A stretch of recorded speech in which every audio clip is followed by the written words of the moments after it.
পশ্চিমবঙ্গকে আমাদের সোনার বাংলায় পরিণত করতে হবে। সোনার বাংলা, বাংলার রাজনীতিতে এই শব্দবন্ধ ঘোরাফেরা করছে দীর্ঘদিন ধরেই।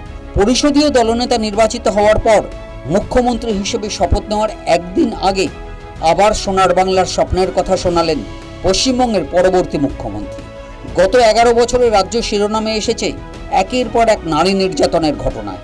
আরজিকর হাসপাতালেই ধর্ষণ করে খুন করা হয়েছে চিকিৎসককে, কামদুনিতে কলেজ পড়ুয়াকে ধর্ষণ করে খুন করা হয়েছে, সন্দেশখালীতে শেখ শাহজাহানের রাজত্বে অত্যাচারিত হতে হয়েছে মেয়েদের।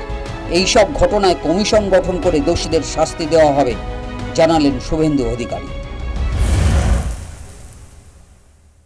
সন্দেশখালী থেকে আরজিকর হয়ে যত মা বোনেদের উপরে, কন্যাদের উপর অত্যাচার হয়েছে তার কমিশন বসবে এবং যারা অভিযুক্ত তাদের বিরুদ্ধে ব্যবস্থা নেওয়া হবে।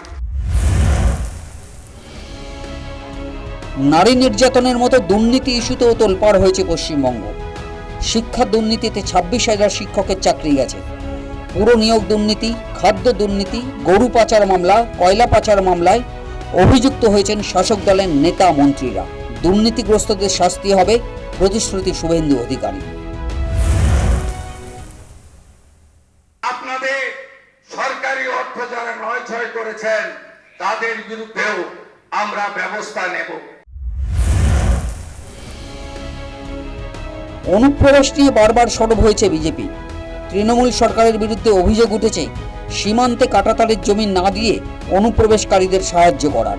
অমিত শাহ বললেন, এবার কাঁটাতার লাগানো হবে, অনুপ্রবেশ বন্ধ হবে। त्रिपुरा में हमारी सरकार, असम में हमारी सरकार और बंगाल में भी अब हमारी सरकार बनी है।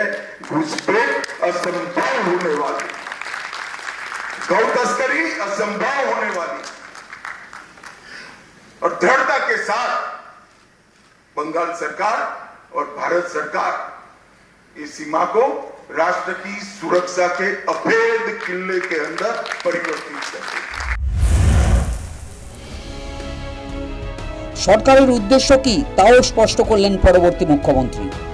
কথা নয়, কাজ, এই নীতিতেই চলবে বিজেপি সরকার। আজ কথা কম, কাজ বেশি।